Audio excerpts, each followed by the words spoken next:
All right. Hey, how's it, everybody? It is right around 5 p.m. West Coast time.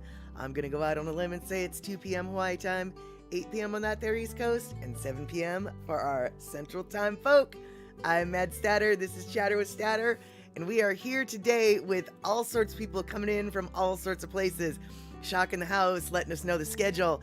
Badri coming in from Pakistan. Fantastic. Darlene from the Central Time District. And Gina coming in on that East Coast. 5 a.m. Asian time, says Badri. That's right. You're either a night owl or an early bird riser. Either way, I'm super stoked that you are here. Okay, you guys. So, today we've got a couple things to talk about, a couple things not to talk about. I don't know. We're just going to talk and things and stuff. But right now, why don't we get the party started? Uh-oh, I can't find the button. Here we go. Boop.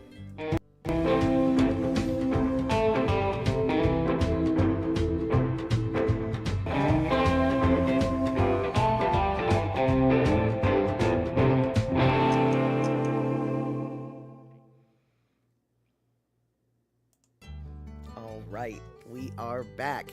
Okay, so today I thought I would brag to all of us and brag for all of us. And I'll tell you what that means in a little bit. But first, hey Rick, good to see you. Let's see here. See what happens when I randomly be looking at the internet? Makes you Lolo.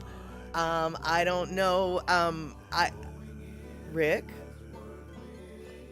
are you really gonna blame the internet for you being Lolo? Is that really what I'm hearing you say? Or do you come by it a little bit more naturally? Because I think all of us around here are a little bit crazy, a little bit mad. If we weren't, we wouldn't be hanging out. I know that for certain. So, I don't think that it's the interwebs that makes us mad. I think the fact that we're mad makes us on the internet. There you go. Okay, you guys. So, if you have hung out here in the stream for a long time, and let's see here. Okay, Shock, the internet is entirely responsible for you being Lolo after 30 years making a living on it. Okay. I will accept that argument. Absolutely. Absolutely. And Gina, you were expecting no stream because Merry Monarch, but had it wrong. No, I don't. Yes, the Merry Monarch is going on today, this entire week, in fact. But they're not streaming any competitions until tomorrow. And so tomorrow, maybe, if I'm in the mood for it and I think I can do it, I will stream. But that's a big if. And the tomorrow is the individual Vahine competition, so to determine who is the best, who is the Miss Aloha hula dancer of the year. Pretty much the most prestigious award you can get as a hula dancer, an individual hula dancer. And so oddly enough, even though it's one of the most important competitions, I'm not actually going to be streaming that. I mean, I might, but don't count on it. It's Friday and Saturday that I'll be doing the Merry Monarchs. However, that being said, the Merry Monarch, I don't know what there is going on tonight, but if you go to merrymonarch.com, they might actually be streaming something. But it's not competition from what I understand. And so, let's see here. Looks like Mama Sean came in while I was talking about the Merry Monarchs. And good to see you, Mama Sean. And let's see here. Darlene bragging about her lovely Easter, because I'll tell you what, Darlene posted some Easter cookies on her Facebooks, and oh my goodness gracious, they looked delicious. And okay, cool, Gina coming in. Today is the showcase. Excuse me, Ho'ike. I don't know what Ho'ike is, but obviously they are streaming something. So if you are interested in Hawaiian cultural practices, merrymonarch.com is where you want to be this week, because they are going to be streaming all sorts of things. And all right, so what I was mentioning though is, if you guys have hung out here for a while, you might have noticed that we Ho'ike just means show, not competition. Got it. That makes sense. So if you've been around here for a while, you know that we talk about the the orcas of the Pacific Ocean. We actually talk about orcas all over the place, but specifically we generally focus on the Pacific orcas. Very specifically, we focus on the southern residents and the Biggs transients, because those are the orcas that are primarily, that's not the word I wanted, primarily was the word I wanted, are primarily found in the Salish Sea around the Seattle area, and then also the west coast, the coastal waters of Washington and Oregon. Well, you guys, we're so smart because we refer to these two distinct populations as two very distinct populations. And we, as a stream, know that one of them, the Biggs transients, they are the ones that eat the seals, the mammals. They're the ones that launch themselves onto the land to eat the food that they might catch there. Now we've got the southern residents, which feed exclusively on fish. We know that these are very different animals. We also know that they don't really like to hang out with each other. They don't generally speak the same language, and for the most part, they don't even look that much alike. We actually all know this here. And so here we go, you guys. Here's some pictures, and they are just now realizing, literally, they are just now proposing that the Biggs transient orcas be considered a different species than the southern residents. Currently speaking, they have considered them the same animal, despite the fact that they look different, they have different languages, they have different jaw structures, they have different diets, they have different roaming ranges, they don't intermingle, they don't interbreed.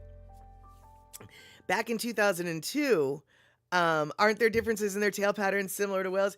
Yes, it's actually not, for these particular ones, it's not the tail that's just different, although the tails are a little bit different. It's the saddle patches are very distinctly different.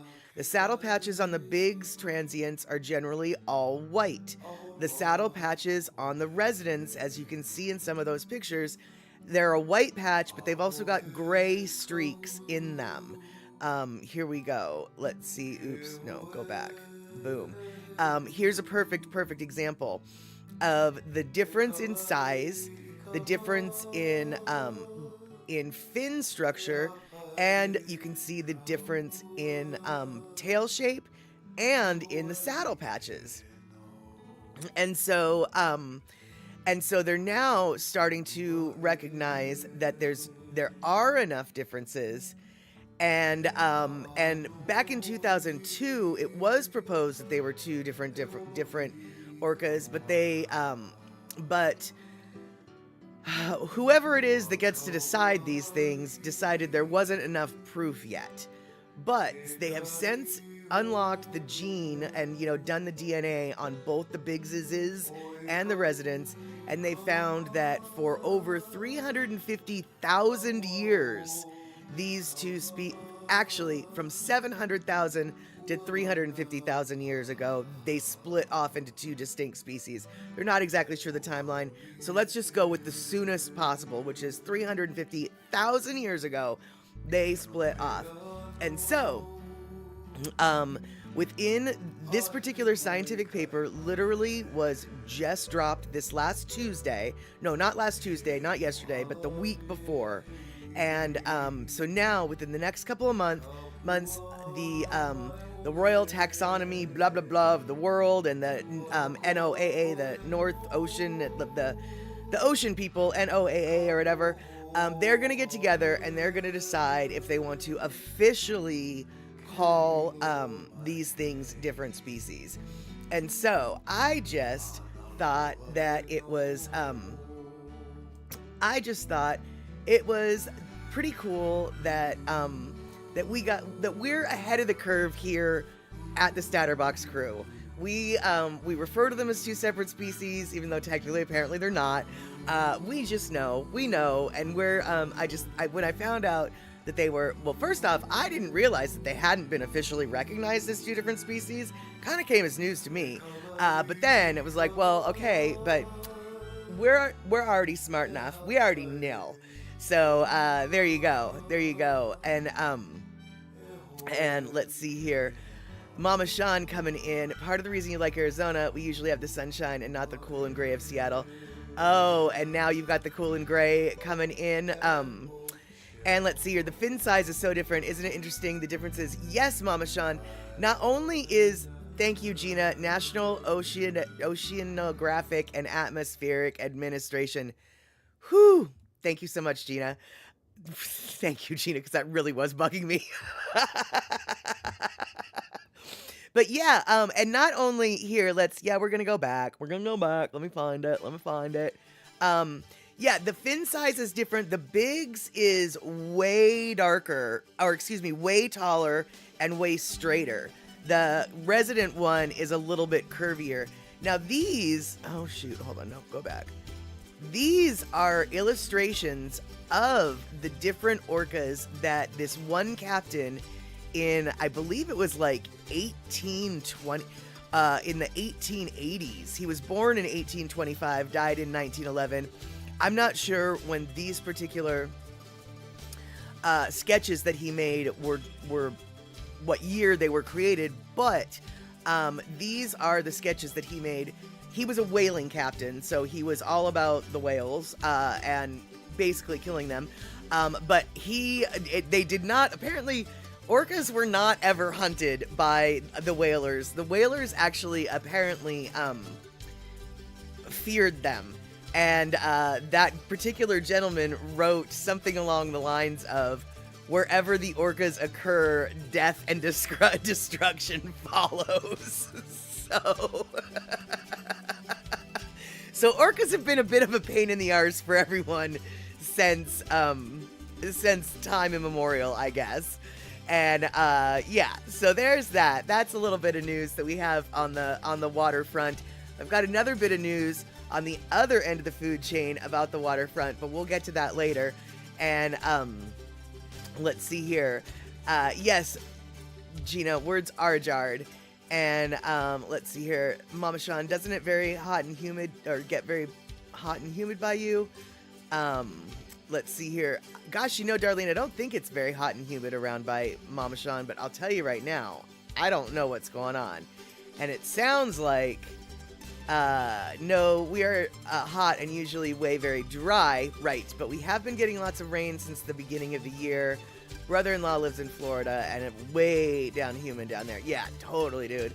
Totally. And, uh-oh, shock. Your dog just got drenched in the space of 25 seconds between me noticing the noise and retrieving her from her incredibly stable, Virginia weather.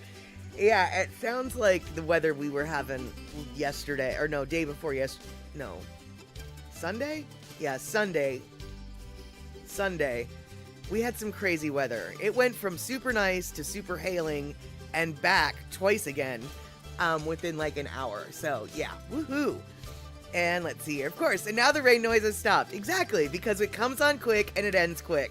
That's one thing that I've learned from camping on the coast in the winter.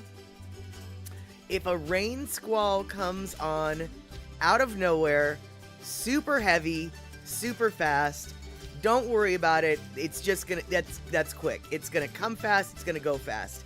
But if the weather gets some rain, and then the rain gets a little harder, and then the rain gets a little harder, and then it keeps just raining, yeah, that rain's not gonna last, or that rain's not gonna pass. That's a storm that you need to get under the tarp for.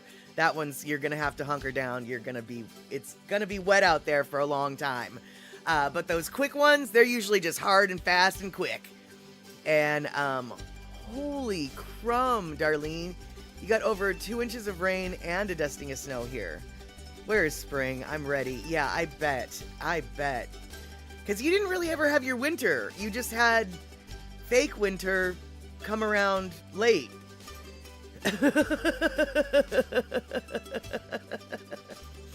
And let's see here, Gina, you've been getting lots of rain here. It's you're itching to go outside for a minute, right? Yep, I hear that. In better news, dog got a steak bone today and immediately started to eat it rather than carrying it around for 30 minutes and whining. Oh, good. It sounds like doggy's has finally figured out has finally figured out what the bone is best for, and that's chewing it. That is chewing it. Well, now you see, guys, you guys are all complaining about the rain and the weather and everything. Mama Sean got up to 75 today, but this weekend you're supposed to have another chance of rain and down in the 60s. Whoa, dude, that's kind of cold for your area. Yeah, no wonder you're kind of bumming out. 60 is our weather. That's what you come to Seattle for at this time of year.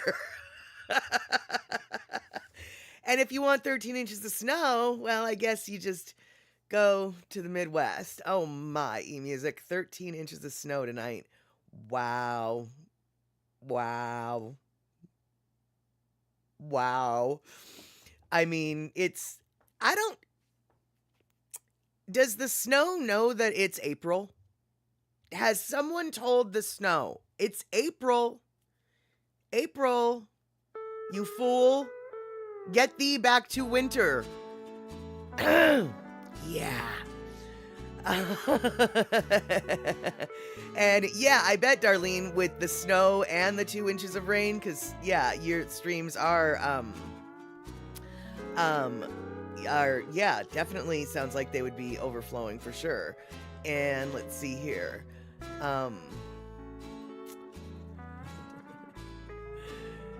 Yes, to Seattle, exactly. Is Seattle like Philately? Philately? I don't know what Philly's like, so I don't know. Oh, eMusic. Oh, eMusic. It usually snows there until the end of May. Oh, you are in the northern reaches of that Midwestern state. My goodness. Okay. All right, snow, never mind. You're welcome. Till May. Oh, the end of May. You're welcome till the end of May. And, oh, Philately is stamp collecting. Oh, well then no, I don't think Seattle is anything like Philately. I don't know what Seattle is actually, if it's a real word or not, but I'm gonna say it's a real word. But speaking of Seattle, I can tell you right now that we're having kind of nice weather. In fact, our cherry blossom season is lasting much longer than usual. And I noticed there's this little cherry blossom lane, and I made a little video of it going one direction and then coming back the other direction, because you see, I have to drive that route a lot for work errands. And so I made a little video, and I'm going to show you the little video, but I'm going to tell you right now, I'm really pissed off at this video because I've made it twice now, and I don't understand what's going on. My raw footage is really nice, but the moment I run it through the editor, it gets all pixelated and messed up. So I'm really unhappy with this particular video, but I'm going to show it anyway because it's kind of pretty, but it could be like way prettier. And if anybody has any ideas about why this is doing this, please help me, because as you can see, I'm angry in my face about this whole video thing. But I'm very happy to see Kenny from the Cove here. Good to see you, Kenny from the Cove. I don't know what I will do when I said hi to Kenny from the Cove. What I will do, though, is press the button and show you the little cherry lane. Okay, Shuck, I should check the aspect ratios of source and destination. Check the resolutions on input and output. Medium and auto setting is messing it up. Okay, well, I'll do that, but not right now. Right now, I'm just going to press the button, and I'm going to show you the really crummy one. And then one day, hopefully, we'll have a better one. But here's my second version, because the first version was super crummy, and I was like, well, that's weird. So then I went through, I was like, well, maybe my video editing software is like too much, like I've got too much stuff in it, and so it's... Anyway, so I emptied out my video editing software, so this was the only project that it had to think about, and it still didn't seem to work. But anyway, here's a bunch of cherry trees, and in real life they're super pretty, and they could be pretty here too, but they're not as pretty as they could be. Anyway, enjoy!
All right, so there you have it, Rabbit. That's our little Cherry Lane, as I call it, although that's not really what it's called. Um, and she's still in the Cherry Lane's still in full bloom, and I guess I could get another video of it, but like I said, my raw footage is not the problem, because my raw footage is not the problem. So yeah, Shock, I might be contacting you about this. However, probably not tonight, because tonight, after the stream, I actually have to continue working, because there's this thing called a tax deadline, and apparently people, like, want to meet it. They actually don't want to get in trouble with the government for some flippin' reason, and they actually pay attention to these arbitrary dates that will get them in trouble, or not. Yeah. Tax clients. Huh. Alright, so let's see here. What else do we have on the agenda today? Well, I guess I could talk to you about the other thing I was going to talk about, but how about we think of something else first? Because what I was going to talk about, we can talk about, but, well, let's talk about it. Alright, so, if you guys have ever been to, yes, actually, Kenny from the Cove, oddly enough, almost all of these things, except for maybe Bigfoot. But actually, though, you know what? Why not talk about Bigfoot? So, I know that in the Pacific Northwest, Bigfoot is totally a thing. In fact, actually, well, I mean, okay, people around here do claim to see Bigfoot. In fact, there are apparently videos, or not videos, but eyewitness accounts of Bigfoot crossing I-5 on a couple occasions in a particular location. Anyway, I'm not getting into that, but Bigfoot is what we've got here, right? What do you guys have? Now, I know that, like, the South has, like, a skunk ape or whatever, and is that supposed to be the same thing as a Bigfoot? Or is that a different thing? And then, like, doesn't New Jersey have, like, some kind of weird fly or ghostly whatever? Like, don't different regions have, I guess, like, different cryptids that are known for the areas? And so I'm just wondering, like, we all know that Bigfoot is associated with, you know, the woods, and like the Yeti is associated with, you know, the snow, etc. And I've heard of the skunk ape, but I don't know if the skunk ape is the same thing as a Bigfoot. But I also know, I really swear I've heard there's like, I want to say it's like what, the New Jersey Devil or something. There's something indifferent. Do you guys know what I'm talking about? Do you guys have freaky stories of, I guess they're called cryptids, in your area? Like, you know, is any Bueller? Anyone?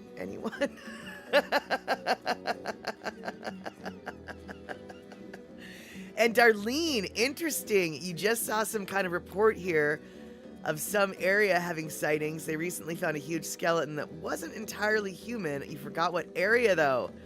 And then, okay, so Rick, you've got H-Man near the cabin, a crazy old guy with an axe walking in the woods at night. Okay. And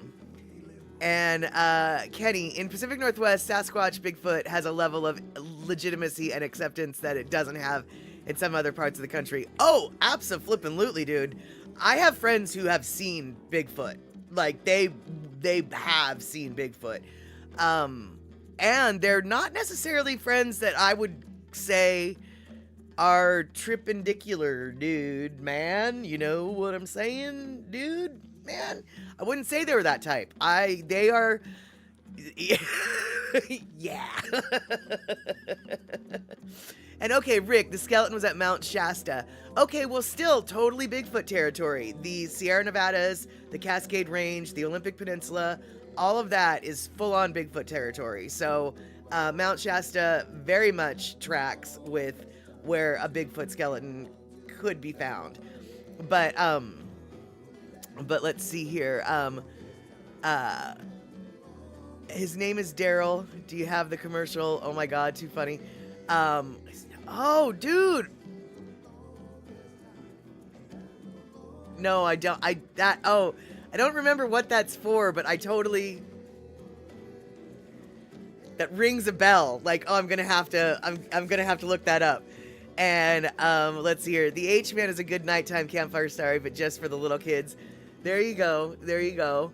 Okay, but gosh, you guys, I'm surprised that you guys aren't more familiar with local folklore. Like, because I feel like, now, Kenny, you're going to probably be the best one to point and laugh in my direction for this, but I swear Oklahoma has a thing it's known for. Like, I want to say, okay, all right, see, all right. Kenny, as far as I know, okay, so that's not Oklahoma. As far as I know, the swampy areas of southeast Texas has some sort of bipedal cryptid slogging around in the less accessible parts of the bayous. Right, okay, yeah. And see, I want to say that in Oklahoma, they have some sort of Sasquatch-esque thing. Okay, Bigfoot is a thing in Oklahoma for sure. Okay, so it was a Bigfoot thing. Yeah, and I know that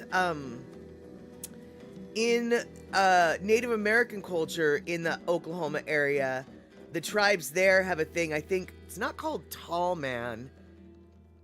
No, I think it is called Tall Man. And he's a tall creature in the woods, bipedal. And they seem like, from what I've heard, like, oh, I wonder if that's their version of the Bigfoot Sasquatch that we white folk have.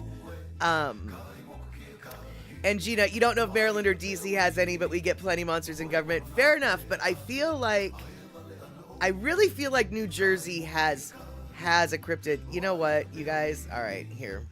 I can't not do this, and it's just awful. But, hold on. Where did it go? Here we go. Okay, you're gonna stay tuned, and I'm gonna do, yeah, anyway, stay tuned.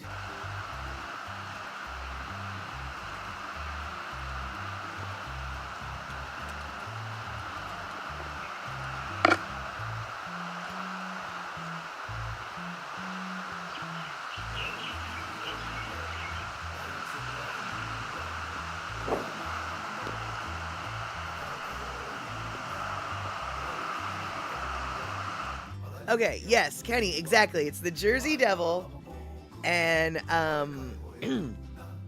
and let's see here. It says here, the Jersey Devil says that in South Jersey and Philadelphia folklore in the United States, the Jersey Devil, also known as the Leeds Devil, is a legendary creature said to inhabit the forests of the Pine Barrens in South Jersey. The creature is often described as a flying biped with hooves, but there are many variations. The common description is that of a bipedal kangaroo-like or wyvern-like creature with a horse or goat-like head, leathery bat-like wings, horns, small arms with clawed hands, legs with cloven hooves, and a forked or pointed tail. It's also said that it has a strange, elongated body and a thick tail. It has been reported to move quickly and is often described as emitting a high-pitched, blood-curdling scream. So, there we have it. That is what the Jersey Devil is. I knew there was at least one from Jersey. It was ringing bells. And let's see here. Rick, Rhinelander, Wisconsin, I've drank in their beers, has a thing called a hodag, a totally made-up giant lizard creature, might have been bar time influenced. Funny, because I mentioned beer right as soon as I read Rhinelander. Might have been bar influenced. You know, Rick, you might be onto something. And I know, Darlene, doesn't the New Jersey Devil sound terrifying? Yeah, I would much rather stick to my flippin' Bigfoot, who apparently is really camera shy and doesn't actually want to be seen. That is for certain. And, oh my gosh, oh no way! There's hodag statues even? Oh my gosh, that is insane. So yeah, it's definitely your, alright, hold on. Now I'm gonna have to go look at the hodag. Hodag. Let's see what hodag says. Oh. That's not it. Oh, wait, yeah, that is it. Wow. Yes, the history of the hodag is strongly tied to Rhinelander, Wisconsin, where it was claimed to have been discovered. You guys, the hodag apparently is featured heavily in the early Paul Bunyan tales. And so, perfect, Rick, throwing down a link to that with more info. Nice. Oh, cool. Excellent, Darlene. If you get up to your brother's place that way, you'll try to get one picture. Awesome, dude. That would be super sweet. Yes, that would be super sweet. Oh, and by the way, Darlene, I am so sorry I styled you the other day. You guys, did you know I did something on the phone that I don't know how I did it, and if I had to do it again, I don't know if I could. But I video called Darlene the other day when I was in my car. My purse pushed the right buttons, and suddenly I heard from my purse, "Hello? Hello?" And I look down and I see Darlene's face, and then I pick it up and then I see my face, and we're laughing, and neither of us know how the hell we ended up. Yeah. So anyway, sorry, Darlene. Thanks for answering, though. And let's see here, Kenny. And in around Fouke, I don't know if that's how you pronounce it, but Fouke, Arkansas. Let's see here. Fouke, Arkansas, they have Bigfoot, a Bigfoot-esque bipedal cryptid who residents in and around the swamps, rivers, and creeks in the area, particularly in the area of Sulphur River bottoms, hence the early 70s era movie, The Legend of Boggy Creek. Got it. Okay. And yeah, Mama Sean, the Jersey Devil does sound like a creature you see in medieval literature, especially if you go to the Wikipedia page and you see the drawing of it, it totally looks medieval. And, let's see here. And Mama Sean is like, yeah, now Hodad's, though, it's a great burger place. And, okay, tell me about their burgers, my friend. You know I love the burgers. And, Fouke. Okay. And, yeah, it was a messenger video call. Oh, is that what that was? I don't know what I did. Okay. A messenger video call. You guys, the technology we have today, do you remember being of the age where it was like, do you remember when the idea of visual, seeing someone while you talk to them was just scientific science fiction lore? Something far off in the future that never would happen in your lifetime. Do you remember when that was like that? It is, it apparently we are going to live to see that because we're living in the era right now. And Kenny from the Cove, if I'm interested, I have that movie on DVD.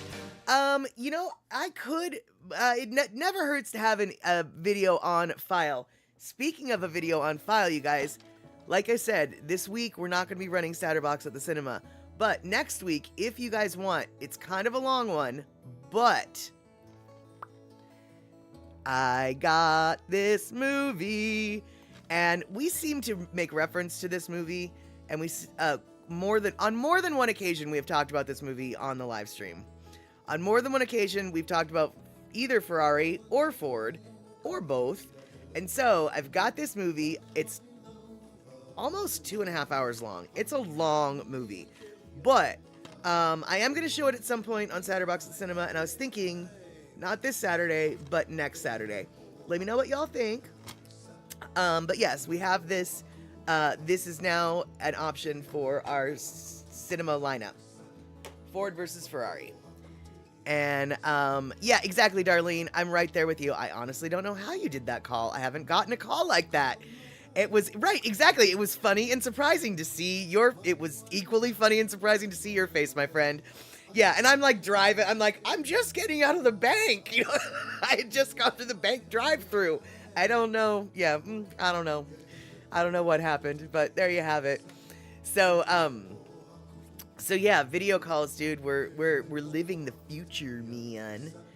And Kenny, I don't like Ford and I don't care about Ferraris, but I actually enjoyed that movie. Yeah, I funny you should say that, because when the movie came out, I am not really a car person. I mean, whatever. But the story seemed intriguing enough that even I was kind of interested in it. I just didn't want to go to the theater for it. And so I borrowed the DVD from one of my friends, and he doesn't normally let anybody borrow his DVDs, but he knows that I rip them and then give them right back the next day. He trusts me. I'm one of the few people he trusts. In fact, I might be the only person he trusts with his DVDs. So, this is from the library of Pat at Waku. He has provided us with many movies, including the Barbie movie, which, by the way, he loves the Barbie movie. Pat at Waku. He's like a 65-year-old retired Boeing engineer, and he thinks that the Barbie movie is one of the best movies ever. He has watched it so many times. He's like, every time I watch it, I get something new out of it. It's so awesome. Because not everybody liked that movie, and a lot of dudes did not like that movie, but Pat really does. Really like that movie. And, yes, exactly, Darlene. I will let Pat know that you said thank you for sharing the movies with us. And Kenny, yeah, it does shine a light on an interesting and important part of American automotive history. Well, actually, I wouldn't just say American automotive history. I would say automotive history worldwide, actually. I mean, it was a bit of an international situation for a second there, right? All right, you guys. So today we have a loner listening break that, Gina highly recommended Wonka. Yeah, that's a streaming series right now. I don't know. Is it on Amazon? Is it on, is it on Hulu? I don't think I have access to, isn't it on HBO? Yeah, I don't have access to what it's streaming on, I don't think. Oh, Wonka, it's a movie? I thought... Wait. How many Wonka movies are there? Are you talking about the Johnny Depp? I can never remember which one's what. Are you talking about the Johnny Depp Willy Wonka movie? Or are you you're not talking about the Gene... No, not Gene. What's his name? Oh, with Timothy Chalamet. Oh. Oh. I thought that was a series, not a movie. Oh. Well, all right then. I don't think it's out on DVD yet, and I still haven't figured out how to steal things from streams, so I don't think I can do that.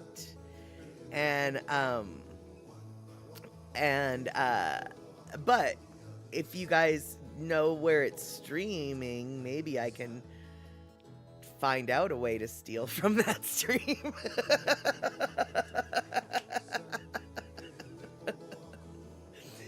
Oh, yes. And yeah, you might have misspelled his name, but I knew who you were talking about. I mean, actually, I don't know who you're talking about because I'm bad with actors, but I did know that actor's name. I couldn't put a face to it, but I did know what that word, I did know what those words were supposed to be. I did know that.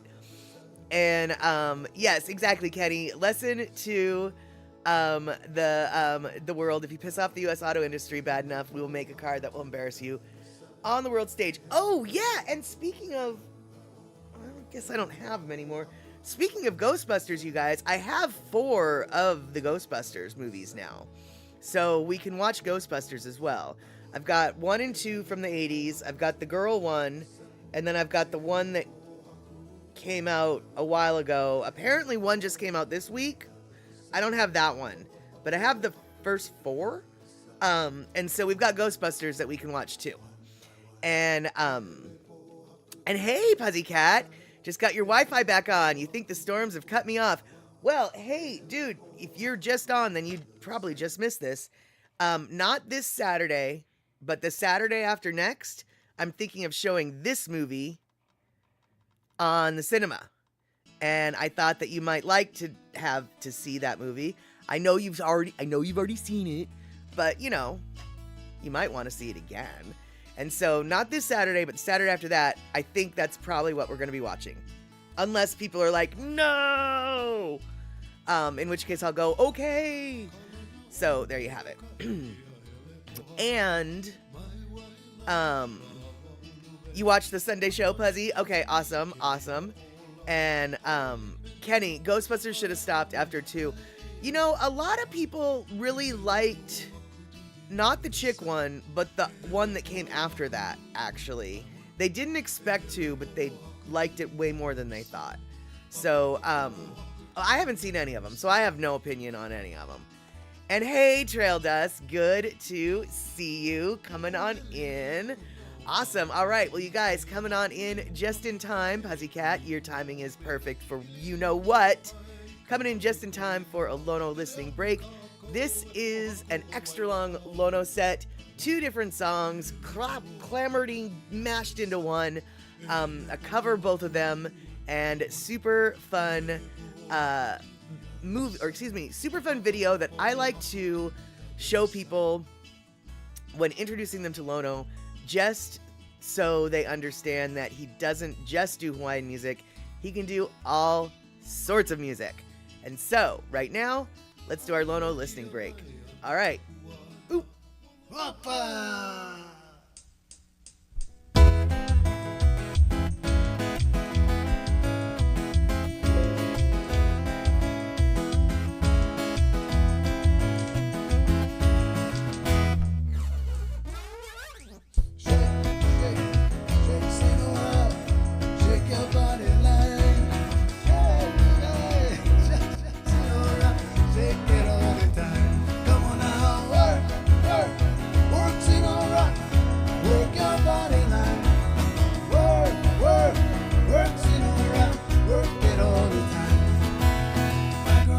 Sonora, I tell you friends I adore her.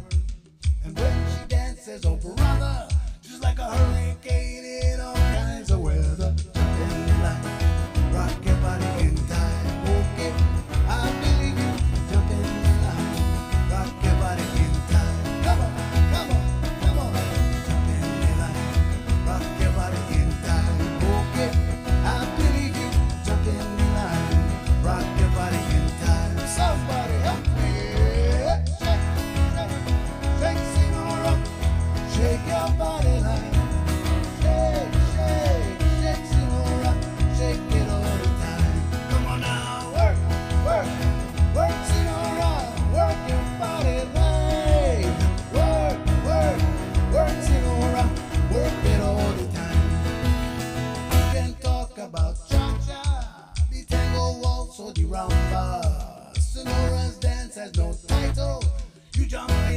saddle, hold on to the bridle. Rock your body in time. Okay, I believe you. Jump in the line. Rock your body in time. Come on, come on, come on. Jump in the line. Rock your body in time. Okay, I believe you. Jump in the line. Rock your body in time. Somebody help me. Shake, shake, shake, Senora. Shake your body line. Shake, shake, shake, Senora. Shake it all the time. Come on now, work, work, work, Senora. Work your body line. Work, work, work, Senora. Work it all the time. Senora, she's a sensation, the reason for aviation. And fellas, you've got to watch it. When she wind up, she bottom, she go like a rocket. Jump in the line, rock your body in time. Oh, baby, I believe you. Jump in the line, rock your body in time. Come on, come on, come on. Jump in the line, rock your body in time. Oh, baby, I believe you. Jump in the line, rock your body in time. Somebody help me. Shake, shake, shake, Senora. Shake your body line. Shake, shake, shake, Senora. Shake it all the time. Come on now, work, work, work, Senora. Work your body line. Work, work, work, Senora. Work it all the time. Senora dances calypso. Left to right is the tempo. When she gets the sensation, she goes up in the air, come down in slow motion. Jump in the line, rock your body in time. Okay, I believe you. Jump in the line, rock your body in time. Come on, come on, come on. Jump in the line, rock your body in time. Okay, I believe you. Jump in the line, rock your body in time. Somebody help me. Shake, shake, shake, Senora. Shake your body line. Shake, shake, shake, Senora. Shake it all the time. Come on now, work, work, work, Senora. Work your body line. Work, work, work, Senora. Work it all the time. Jump in the line, rock your body in time. Okay, I believe you. Jump in the line, rock your body in time. Come on, come on, come on. Jump in the line, rock your body in time. Okay, I believe you. Jump in the line, rock your body in time. Oh yeah. Woo. Bonita. Pick it up, pick it up. Opa.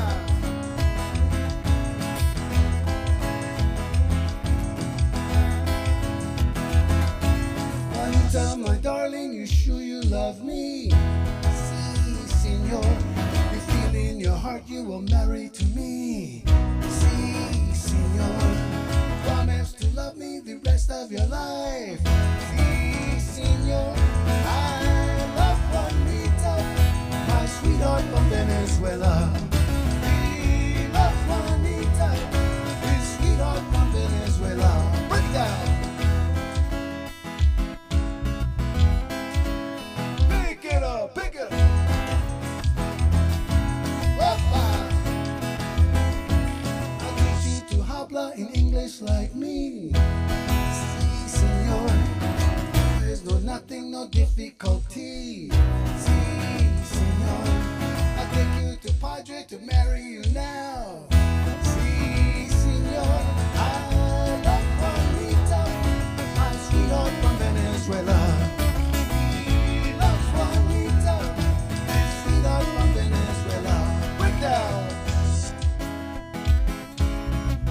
Get down. Pick it up, pick it up.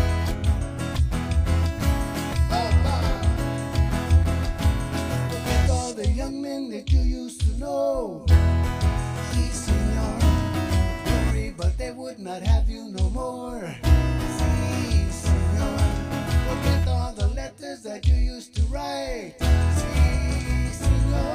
I love Juanita,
right, there you have it. And yes, indeed, Calypso, Lono does do it all.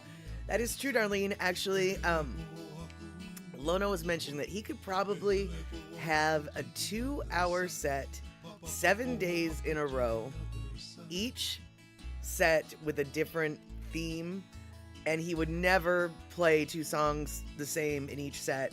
You know, he could have like a reggae day, a country music day, a Hawaiian, traditional day, a jazz day, like he could come up, he literally knows so many songs from playing so many years at the hotels. And people at the hotels, they want music in the background. They want songs they know. They don't necessarily want original music, right? And so, sort of like the lyrics in the song that we played last Lono listening break, which was Believe, they go to these places, they tell me to turn it down, but I know what they want, then they tell me to turn it up.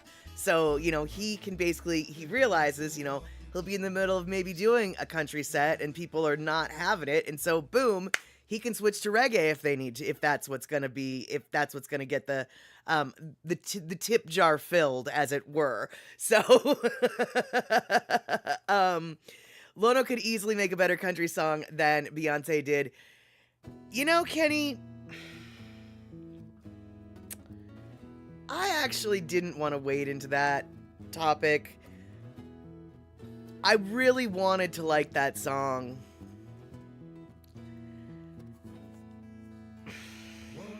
I didn't. I don't. I would have rather Beyonce did a version of Jolene where she was talking to her man for fooling around on her than threatening Jolene. I know that Dolly has the seal of approval on it, and I know that Dolly is getting the money for it. I know that Dolly asked Beyonce to do it. I know. And I'm not going to second guess what Miss Dolly wants. But I gotta say, I'm not a fan. I really wanted to be. Like, I heard people disparaging it, and I was like, oh, no, they don't. And then I was like, oh, no, they do know what they're talking about. Yeah, I just, it...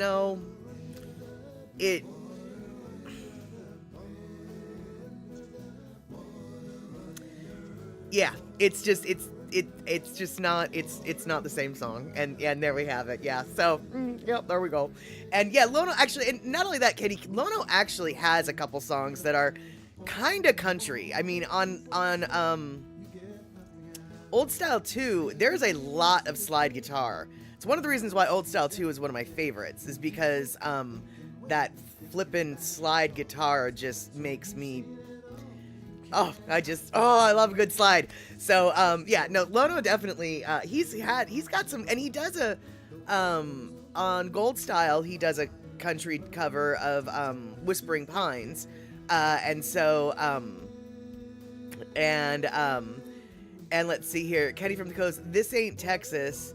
And I don't know what This Ain't Texas is. So I don't know what that reference is, but the Beyonce version of a Jolene, it's bad. I don't like that. I don't like that interpretation of that song. It's a valid interpretation of that song. I don't like it. And let me tell you, dude, I love a lot of versions of Jolene. It's not like it has to be Dolly Parton's version that makes it a gold standard, but like, yeah. Anyway, I literally am speechless. Darlene, I don't know. I mean, I guess it's a powerful rendition. It's a retelling of the tale. But it's just not my cup of tea. There you go. That's all. But like I said, it doesn't matter if it's my cup of tea or not. I wasn't going to buy it even if it was. And, Dolly Parton is getting the money for it. And what Dolly does with her money is amazing. So, okay, it's all it's all for a greater good. And because lots of people are digging on it. Lots of people are digging on that version. And so, hey, you know, to each their own, as it were. But us old folk can stand here going, get off my lawn!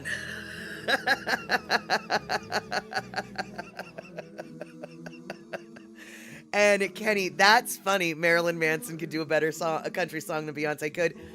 I don't know so much about that, but I would love to see that come to fruition. Better or not, I don't care. I want to see Marilyn Manson do a country song, actually. That's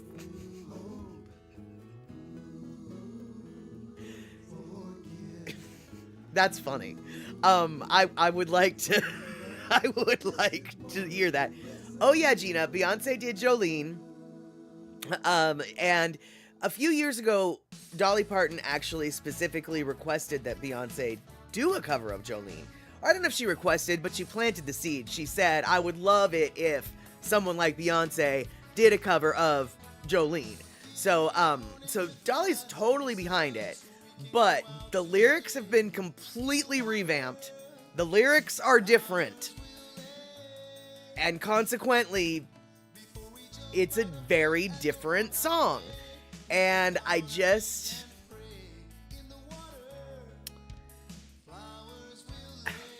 it's just not the vibe of the original song. And by vibe, I don't mean the style of music. The point of the person telling the story are two very different people.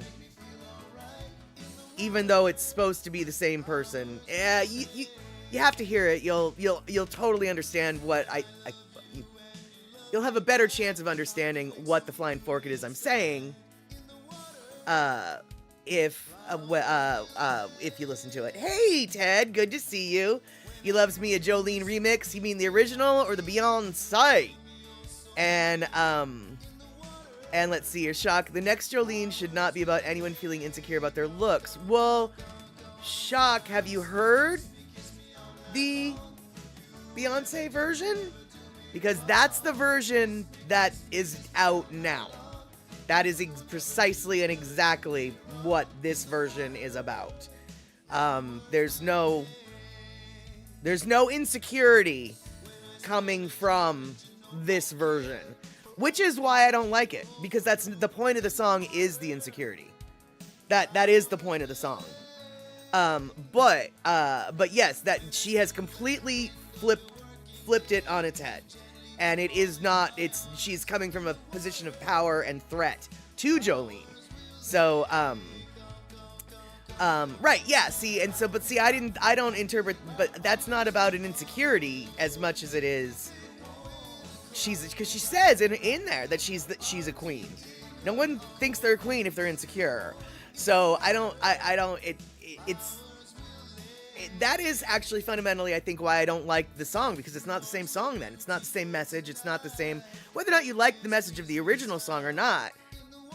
That's a very valid argument, especially considering how Dolly and Beyonce both look. But at the same time, it's the foundation of the song is insecurity. That is the point of the song. And oh, okay, you take it as bluster, and she does have some insecurity. Well, I guess, I don't know. I just, like I said, I don't like that. I don't like the I don't like this version, but Kenny from the Cove. Didn't Loretta Lynn address that in the song Fist City? Yeah, you know what? I don't I don't know if Fist City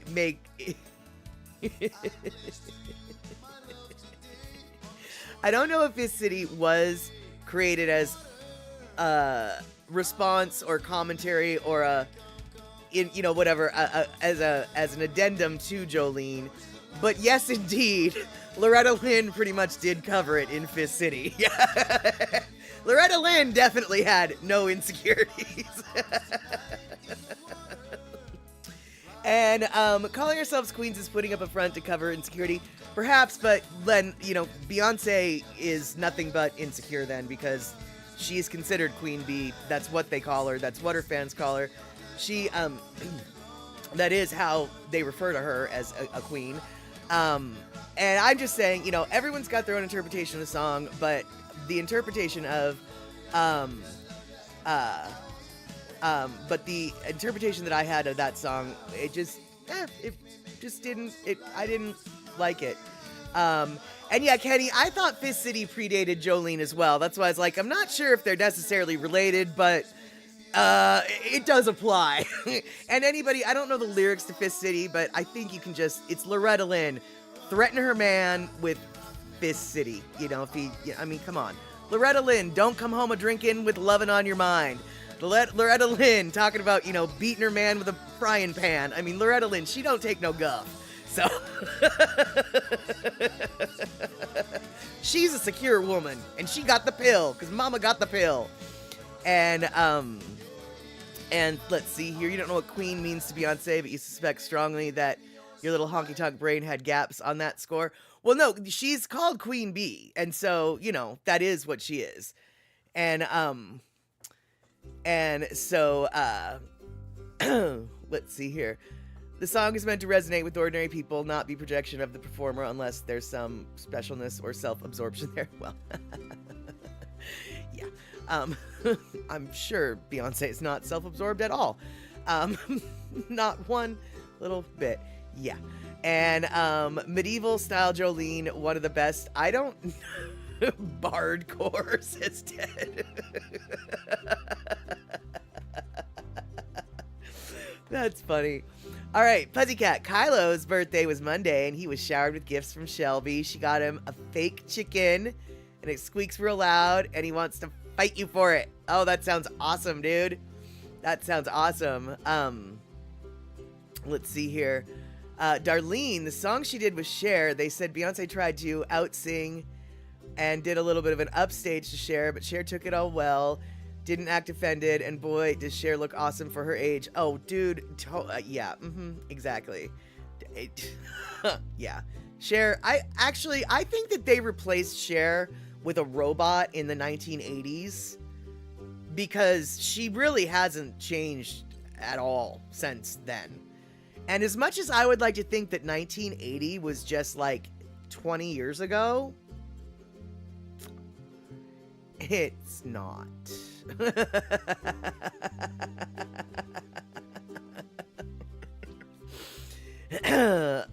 Yeah. And Shock and Ted reminiscing over Cartman singing Jolene. And oh wow, Ted, you've been collecting them for a while now. It's amazing how many different artists have done it. That makes it, yeah, exactly, Pussycat. Cher is all plastic. So hey, Ted, do you have the Strawberry Switchblade version of Jolene? Because the Strawberry Switchblade version of Jolene, I actually have on strawberry-shaped vinyl as an import from Scotland. Oh, no medieval Jolene? Oh, wait, what? I don't know. Wait, what? Alright, I'm very confused about that. So they know what they're talking about. But Kenny says it's been rumored that Willie got high on the White House roof, but it's also been rumored that Willie Nelson's first wife got tired of him coming home tore up drunk, so when he passed out drunk in bed, sewed him up in the bedsheet and baseball batted his hide, leading to their divorce. That's what you heard anyway. I would not even I would not even be surprised. Bardcore, it's a music style. Okay. And Darlene and Pussycat, yes. Yeah, she's got to be as old as Mick Jagger for the most part. And yeah, she must have a really good doctor. And by really good doctor, what I mean by that is not only obviously one who is highly skilled, but also one who knows when enough is enough. Because I think we can all think of several celebrities in the past 20 years that kind of went overboard with some surgeries that maybe shouldn't have done that. Like, there is such thing as too much cheek filler, and yes, lips can get too puffy. You know, some people really kind of broke their face by trying to make it better. And so it really is, you really have to have a skilled hand and a light touch, as it were, in order to be a very successful plastic surgeon, from what I can tell. Now, granted, I guess if the client wants you to be heavy-handed, then what are you gonna do? And oh, absolutely, dude, Darlene. Oh, yes, I have no doubt that Cher totally works out, and she also, I'm sure, eats healthily. Yeah, you don't eat Taco Bell every day and age like that. No matter how many preservatives are in the food, they ain't gonna preserve your body the way it preserves the food. You might not rot as fast after you die, but that's it. It ain't gonna make you look good. Not at all. All right, so yes, Kenny, exactly. If that did happen to Willie, that would be a very good reason to switch from booze to weed. Absolutely. Exactly, Mama Sean. Madonna. When I, yeah, Mama Sean, are you in my brain? When I said there is such a thing as too much cheek filler, I was thinking of Madonna. Whatever she's done to her face, it's ridiculous. I do understand that when you're younger, your face is chubbier, but here's the deal, Madonna. Everyone knew what you looked like when you were in your early 20s. And even then, your face wasn't chubby like that. So don't do that. Do not do that, please. And let's see here. Had too much work. Do we remember what Dolly looked like up until sometime in the 80s? Well, she lost a lot of weight. I know she lost a lot of weight. Whether or not she got anything else done, I have no idea. But I do know that she is the first to admit that it takes an awful lot of money to look this trashy. So I have no doubt that she has spent some money doing whatever she needs to do to look how she looks. I know she wears a wig. Or not just a wig, but like hair pieces. I think she's worn hair pieces so often and so long that that's not a secret.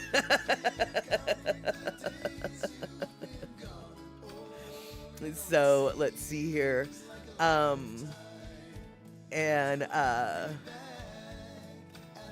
If you want to be, let's see here, Shock. If you want to be a solid and pro singer, you need to be in shape. It's all about the core. Celine Dion does the same. Yeah, actually, I was talking to a musician friend of mine who has worked in the industry for, since before the Seattle scene was a Seattle scene, and now that everybody in the Seattle scene is, over 60, he's worked with a lot of these musicians, and he said that he noticed that as singers got older, because he's a guitar player, as singers got older, if they gained weight, their voices weren't able to do what they were able to do back in the day. Regardless of breath control, regardless of anything else, once their core got that little fatty band around it, it really affected their vocal performance. And he noticed that the dudes that, now this is all dudes that I'm referring to at this point, that didn't gain weight, because some dudes just stay skinny string beans their whole rock star flipping life, their voices didn't have as drastic of a change, unless ravaged by way too many cigarettes, etc. But that's a completely different thing. Darlene, you haven't seen Madonna lately. Darlene, you might have and not known it. That's how different she looks. You might have actually seen her and not recognized her as Madonna. But she has so much cheek filler in right now. It's not polite to make fun of other people's looks. But on the other hand, this is something she chose to do. This is not something that she was born with. This is something she paid good money for, and I don't think it was good money. I don't think that was a good decision. I think she really overdid it. It is not flattering. It is not flattering at all. And Mama, she has had way too much work done. Abso-flippin-lutely. And Kenny from the Cove, sometimes you wish you would have been born rich instead of drop dead sexy. Just saying. Yeah, because if you're rich, then you get the surgery to look drop dead sexy, right? And let's see here. Shuck, once you get the visceral fat built up inside your abdominal sheath, you have a lot less to work with. It's not about the spare tire. Well, regardless, he was just noticing a correlation of dudes that got chubby weren't able to sing as well as they used to, etc., etc. And yeah, is she happy? Exactly, that is all that matters. And honestly, does she give a flying fork what I think of her? Absolutely not. I mean, so ultimately, it doesn't really care. Shock, you know that Kenny Rogers was not happy with his eyelid job. Right, yeah, I do feel like I, read that a long time ago. Yeah, it really is a risk when you're taking, getting yourself some facial surgery, because ultimately you're used to looking at yourself and seeing yourself in the mirror as a certain thing, and then suddenly you don't look like you anymore. In fact, one of my best friends, when he was, I don't know, maybe in his 30s, his mom ended up getting plastic surgery and like a facelift and a jaw resculpture or whatever. I don't know. She got something done. Honestly, I didn't think it was that drastic, but as far as he was concerned, he didn't recognize his mother at all anymore, and he actually started to dislike his mom because it's not that he disliked the mom. I don't like that. I don't like the woman with that face. Was really what he was. He didn't like the woman with that face. It was. I think.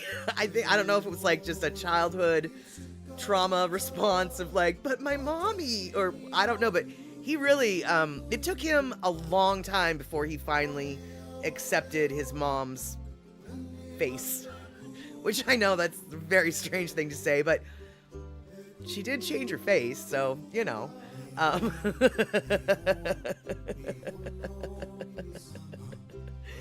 and, let's see here. There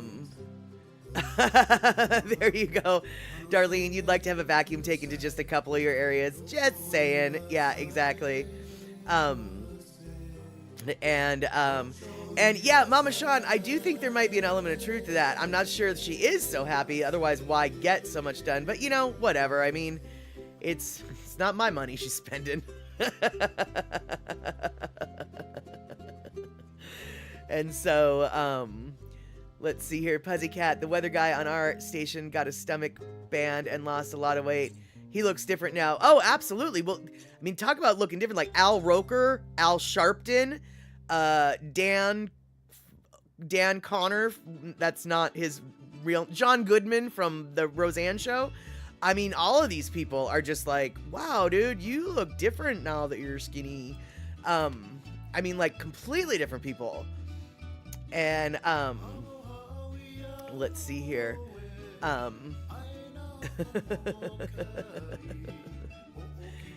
Yeah, now exactly, Puzzy Cat. Now your weather guy's skinny. Yep, there you have it. Which is awesome, though, for him, because sometimes the bands don't work for people, and they don't end up getting skinny. So it's really super awesome that it actually worked for him. Because it's got to be frustrating to go through weight loss surgery and then not have it work like you hoped. So that, talk about not being stoked with your results. And let's see here.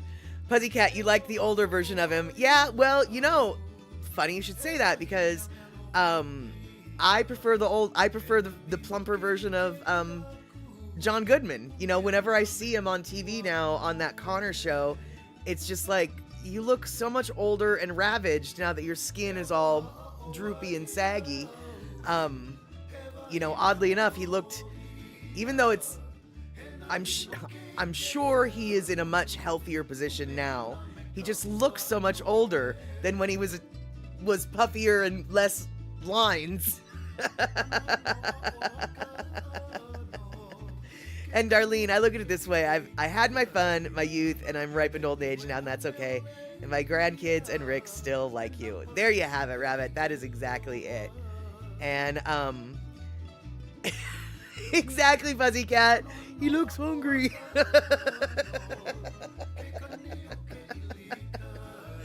Oh, that's so cute. That's so funny. All right, you guys. Well, I had one more thing I wanted to talk to you guys about.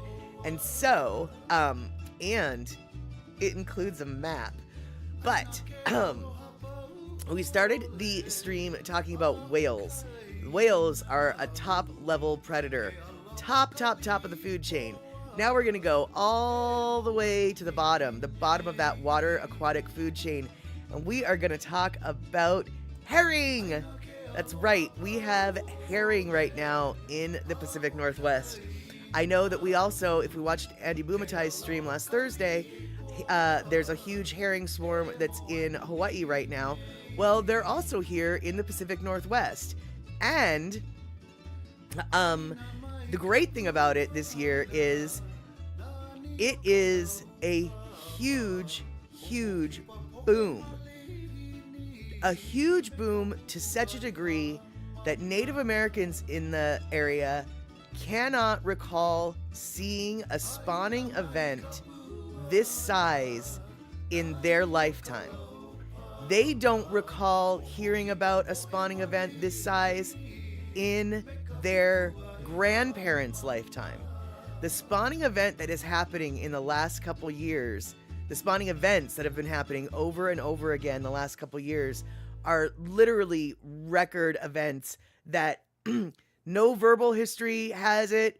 They don't understand. And the reason why they don't understand is in the 1990s, they almost declared the Pacific herring extinct because there were none around.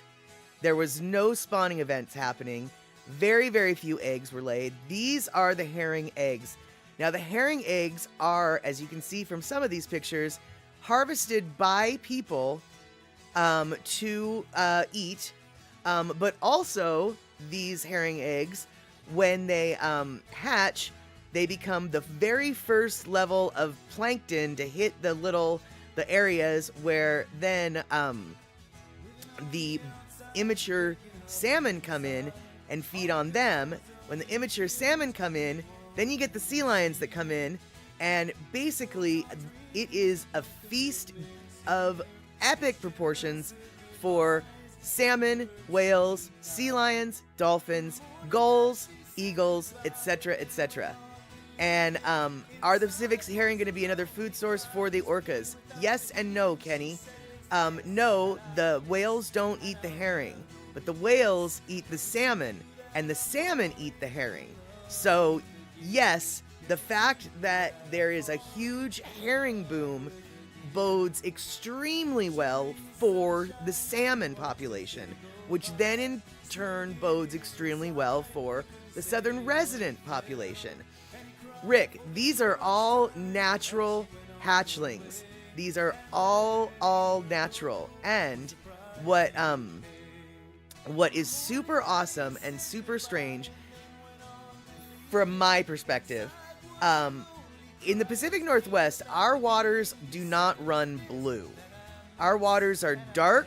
Our waters are green. Our waters do not look like the waters in the Caribbean. Our waters do not look like the waters of Greece. Our waters do not look like the blue waters off of an island in the middle of the ocean. Our waters are dark black, dark green. But look at that picture right there. That picture, do you see what I see? Do you see a bright green lagoon that almost looks like Caribbean waters? Do you want to know what that is? It's kind of gross. It's herring sperm. It's herring, I think it's called milt. It's the male herring just releasing all that they got. And all of that area that's bright green, the dark green, that's our natural, that's what our waters normally look like. But all that bright green water, that's where all those eggs are going to be planted that's where all the eggs are going to be hatched and landed on all of the seagrass, the kelp, the sea, any kind of vegetation that has the, that water vegetation is going to have little eggs basically hatched onto them. And it takes a couple weeks or so.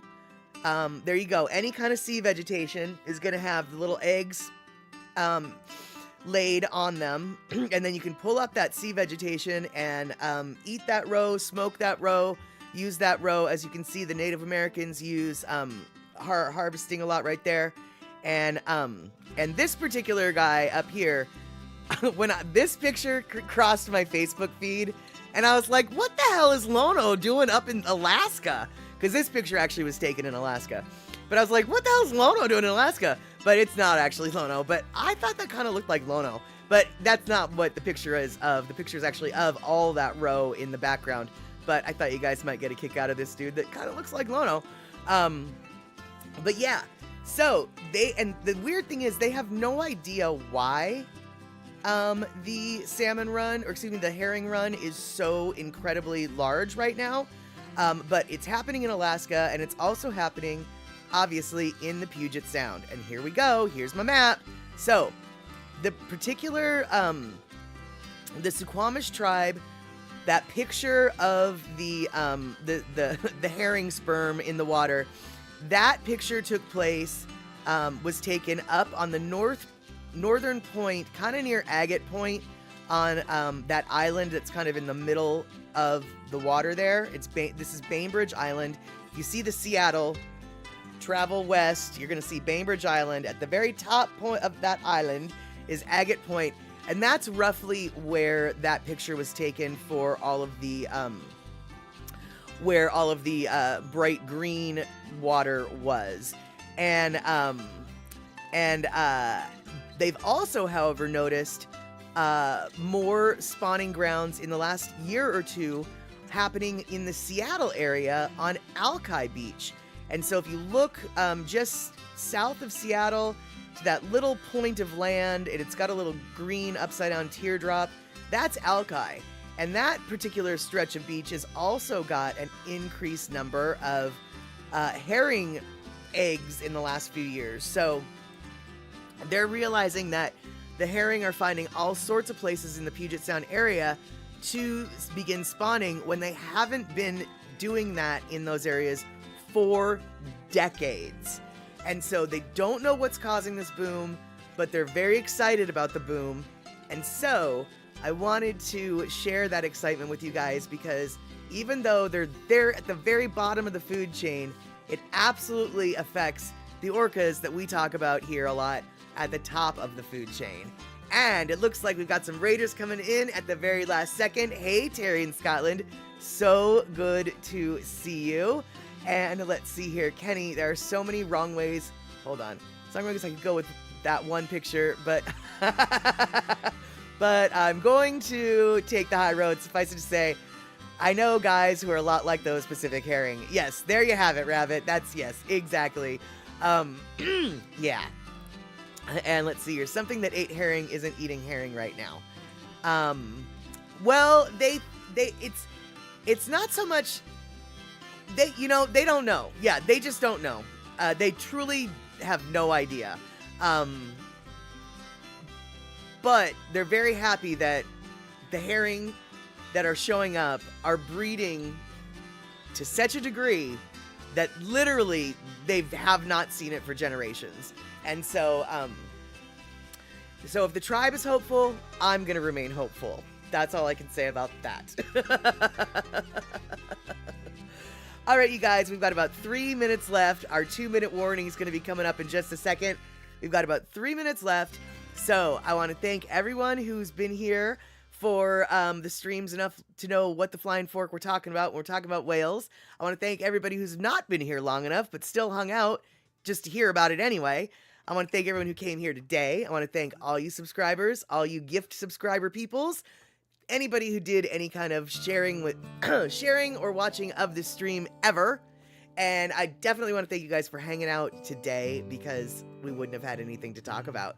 And I want to remind all y'all, this Saturday, this Friday and Saturday, 9 p.m. West Coast time, I will be restreaming or shared streaming the Merry Monarch Festival. So if you want to come watch the Kahiko or the Awana dance competitions, we will be here for those nights. We probably will not be watching the Merry Monarch on Thursday night. You'll have to do that on your own. If you see me on, that is what I will be streaming, but I probably won't. But Satterbox at the Cinema won't be happening on Saturday. No movie. Instead, Saturday, it's starting at 9 p.m. and it's going to be going till 3 a.m. West Coast time. Friday night, same thing, 9 p.m., 3 a.m. West Coast time. And we'll be doing the hulas. I won't be, but anyway. And then Sunday, as usual, 5 p.m. West Coast time. Then, the week after that, on the Saturday, I'm thinking we're going to watch Ford versus Ferrari. So if you want to watch that movie, be sure to join us. And for those of you who are lucky enough to be in the area of the eclipse that's happening, enjoy the eclipse, watch it safely. I don't want you to come back blind, because here's the deal, y'all. In this chat show, unfortunately, you need to be able to see in order to read what everybody's chatting about. So, yes, exactly, Kenny. 11 p.m. start time for those middle Americans in Central Time. Yeah, and I don't expect any of y'all to be there because it's a late night. But if you are going to be there, I'll be there too, and it'll be awesome. And exactly, Rick, you'll be offline till next Wednesday, hopefully looking at the black sun. That sounds like a plan. And hold on, let's see here. And Terry in Scotland says, you're all invited to watch Orphan Black with us tomorrow night. All right, what time, Terry? Are you starting at 4 p.m. West Coast time, as per the usual? Or is it a different time, Terry? Because Terry in Scotland, he sometimes does video game streaming, but oftentimes he does TV series and or movie streaming. So, Terry in Scotland, a Twitch streamer, very, very interesting guy to catch his streams because you really never know what they're going to be. But I do believe it'll be, you start at midnight UK time. There you go. Midnight UK time, which I believe is 4 p.m. West Coast time. And beyond that, all y'all, you're going to have to do the maths. Use your fingers, use your toes, figure out what you knows. All right, then. So, we're 1 minute past the bottom. We better turn it up, turn it off. I mean, you know, whatever. All right, still debating if you're going to try and watch the eclipse. If you know, you know. Well, Kenny, you know, you might as well do it. I mean, you're close enough to be within driving distance, right? Right? Right? Then again, do you really want to deal with the traffic? That would be me not wanting to deal with it. So, Kenny, you do you. And as long as you go view the eclipse, just be careful. And there you go. All right. Exactly. You're in the zone. So just might as well do it. All right, you guys. We'll hopefully see each other tomorrow on Andy Boomatai's Daily Pigeon Live. But if not, maybe we'll see each other on Friday or Saturday. And if not, maybe we'll see each other Sunday. All right. Take care, y'all. Have a good one.